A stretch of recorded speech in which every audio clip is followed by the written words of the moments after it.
with some, I think, much-needed info and how folks can get out of debt. Good to have you with us. Thanks for having me. You bet. Where do you live out in the West Coast? I actually live in Denver, but I have family in Lincoln and Sioux City, Iowa, and Omaha. Well, it's good to have you here. But because you climbed out of, what did you have, about $20,000 debt, and you got out of it in a year? I got out of $23,605.10 in debt in 15 months. I think that. I know the exact number. That's brutal. And you went on a spending fast, right? Yep, that's right. Which, obviously, you have to spend some money, but what did you do? Well, so what I did is I made a list of my wants and needs, and then I spent money on my needs only, and then I reduced those needs even more, found ways to create additional income, and then, just so many other things. Yeah. But yeah, just basically bare bones living for a year. Okay. I don't know how practical that is for a lot of people, but whether it's because of self-discipline or maybe they have different circumstances that require some buying that you didn't, but still, that had to be very difficult. It was really, really hard. Yeah. But I mean, you didn't go out. You didn't go out, right? No, I didn't. And yeah, it was really hard, but I think what's important to note is that the spending fast doesn't have to be forever, and then it can be modified to match up with anyone's particular circumstances to get out of debt quickly. It's basically a boot camp for your wallet. Right. So it's like a way to get rid of debt in a dramatic way and quickly. And you were a person who was used to buying whatever you wanted, right? Oh yeah. So yeah. I would spend $200 to $300 over what I made every single month, and it was like I was just completely drowning in debt, and I didn't see any way out. So I cut off my spending cold turkey, and yeah, it's just amazing how the momentum started to build, and then the debt started to get paid off, and then that started to become exciting and actually more fun than shopping. Sure. All right, let's be honest about this, Anna. I'm looking at a picture of you. You're an attractive young woman. You're saying, I cut off buying, all my wants. I didn't go to movies, no more eating out. You had guys taking you out during this period, didn't you? Well, I have a husband, and I asked him to take me out. And then... so he wasn't involved with the spending fast? No, he wasn't. And we actually, we didn't share money throughout the whole year. So I was a little bit of a mooch in the beginning. And then that got old really, really quick. So, yeah, I had to curb all of my mooching. So this is a marriage where you guys have separate accounts on everything, apparently. Yep. Okay. Yep, it was separate accounts from the beginning, and then just recently we got to the point where he was okay with sharing money. So, and it was the right decision for us to try that. How much debt did you have when you got married? Let's see, I had, that I don't know, because I didn't start the spending fast until 6 months after we were married. All right, so you had, about $20,000 worth of debt when you got married. Yeah. Well, no wonder you wanted separate accounts.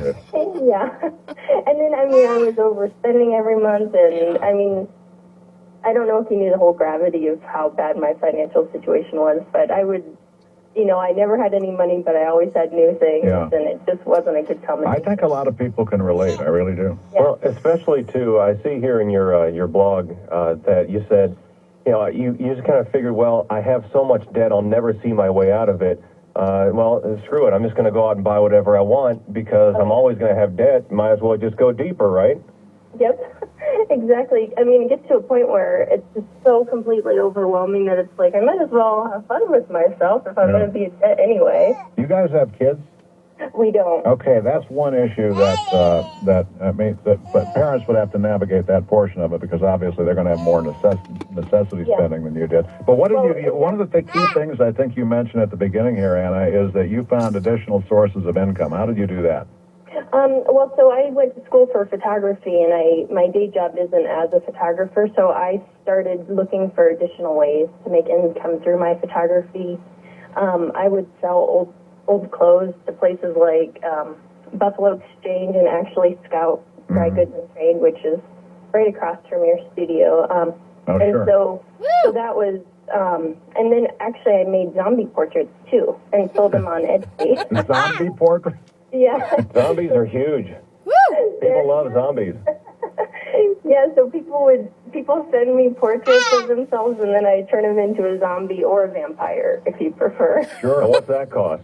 It costs, I think it's about $20 for a solo portrait, and then it goes up to like 60-ish if you have a family with dogs and things like that. Yeah. So you got some skills. You got to have skills.